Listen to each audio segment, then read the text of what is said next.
As part of the Cold War in the 1970s, the Iranian Revolution represented a flashpoint of resistance to the bipolar world. Amidst the Iran hostage crisis, the populist movement sparked lasting questions about the civil rights of people to use force to end foreign influence. The radical regime tested the political responsibility of the U.S. to respect Iran's right to self-determination. In the aftermath of the Second World War, Iran was occupied by both Allied and Soviet forces. The main justification for the occupation was to prevent Iran from joining the Axis powers and connect British supply lines to the Soviet Union. This justification is mainly caused by one of Iran's most important attributes, its position. Iran was located on a junction between the Middle East, the borders of Europe, as well as Central Asia and India. Within these territories there are immense oil resources, but there is also a lot of oil present in the aptly named Persian Gulf, which at the time Iran shared with British protectorates in Saudi Arabia. This position made the invasion very easy. Iran's Shah, Reza Shah, who had spent his entire rule strengthening the military, was humiliated as two great powers dismantled his response from both sides. This set the stage for the rise of Mohammad Reza Shah as the total leader of Iran. However, after the war, Iran quickly became a divisive Cold War battleground. The Soviets established two puppet states in the north and contested the country's oil rights. However, by 1946, the puppet regimes fell. The threat of communism did not go away, however. Throughout the Cold War, Iran was a top concern of American foreign policy as its position dictated enforcement of the domino theory. The establishment of democracy in Iran following the withdrawal of Soviet forces led to the election of Prime Minister Mohammad Mossadegh in 1951. He instituted major reforms such as social security and land reform. However, his most significant action was the nationalization of Iran's oil industry, which was mostly owned by British Petroleum. The British were worried that they were going to lose Iran as a major source of oil, so with the help of the United States, they organized efforts to overthrow him. The U.S. was following its policy of containment and sought to avoid a pro-Soviet regime in Iran, so they planned Operation Ajax, which was executed in 1953. The operation led to the overthrow of Iranian democracy and the establishment of Mohammad Reza Shah's regime. Operation Ajax contributed to blocking Soviet influence by leading to the creation of a Middle Eastern variant of NATO, METO.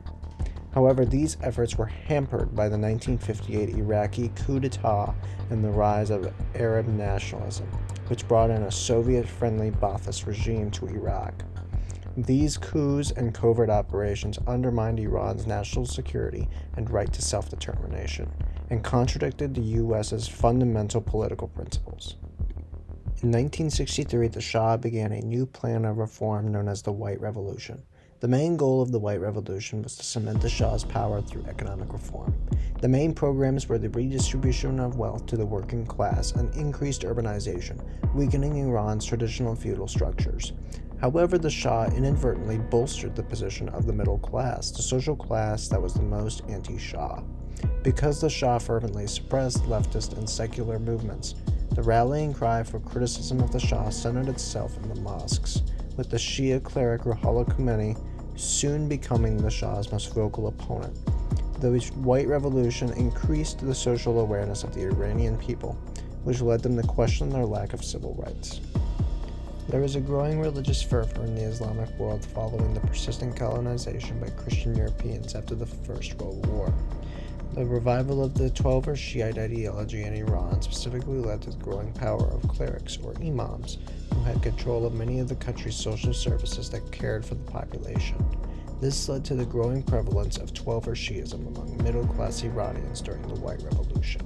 Growing social discontents fused with religious dogmatism, which culminated in the 15 Khordad movement, a series of protests against the Shah's government following the protest of Shia cleric Ruhollah Khomeini. Khomeini was detained and exiled by the Sabak, Iran's secret police, to prevent him from inciting a larger revolt, and he ended up spending a majority of his exile in Shia-majority Iraq. Khomeini's challenge to the regime marked a major turning point for Iran in its road to revolution, and showed the cracks in the Shah's regime and the resurgence of Islam in Iranian society. Agitation had continued to grow in Iran as social-political tensions loomed. The extravagant 2,500th celebration of the Persian Empire showed the people that their economic concerns did not matter. The exile of the revered cleric Khomeini, as well as his repeated disparagement in the pro-Shah newspaper Etalat, showed the Iranian people that the regime did not care about their way of life. To top it off, the ever-expanding influence of the U.S. on Iran's policy showed the Iranian people that their sovereignty was a rubber stamp, and that their Shah was merely a puppet of the great Satan. Everything changed on September 8, 1978, when a peaceful protest in Jala Square, Tehran, was fired on by security forces. The shocking carnage that resulted led to the first spark of an explosive populist revolt against the Shah's regime. Islamists, liberals, Iranians, Azeris, and Kurds were all united in their desire for civil and political rights. Jimmy Carter, the American president at the time, described Iran under the Shah as an island of stability. On February 1, 1979, Khomeini returned to the country. The people subsequently rallied around him, and the Shah lost the rest of his legitimacy. The Shah fled the country on February 11th. In his place, the revolution took over, dismantling oppressive institutions like the Sabak and releasing political prisoners. However, the revolution had an ulterior goal: to rid the country of foreign influence. In November, Iranian students seized the American embassy and took some 66 hostages. They demanded the extradition of the Shah and the unfreezing of financial assets. Jimmy Carter, being a humanitarian, weighed his options between the responsibility to uphold self-determination or the responsibility to use any means to get the American hostages back home. In the midst of a heated presidential campaign as well, Carter knew he needed to liberate the hostages before the election. Thus, he authorized Operation Eagle Claw, which was executed on April 24, 1980. Due to weather and other mechanical failures, the fatal crash ensued that killed 8 American servicemen. Khomeini called it an act of God that the American rescue operation failed. On January 19th of 1981, the Algiers Accords between the U.S. and Iran were signed, which mandated the release of the American hostages in exchange for the ceasing of influence in Iran's internal affairs and the unfreezing of financial assets.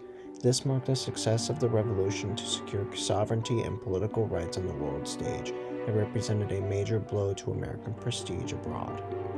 Following Iran's turbulent revolution, their neighbor Iraq seized on the opportunity to achieve a long-held expansionist goal of seizing the oil-rich Khuzestan province. This began the Iran-Iraq War, a bloody slog of a conflict that more resembled the trench warfare of World War I than any modern war. Iraq's invasion mobilized the Iranian people towards fighting for the new regime, and soon became an existential conflict for survival. The Iranians attempted to mobilize the large population of Shias in Iraq, whereas the Ba'athist regime received billions in aid from the United States. The new Islamic regime also instituted totalitarian measures in order to keep dissent in line and execute wartime policy. This ultimately undermined the goals for civil rights that the revolution once stood for, in favor of preserving the sovereignty of the nation from foreign powers.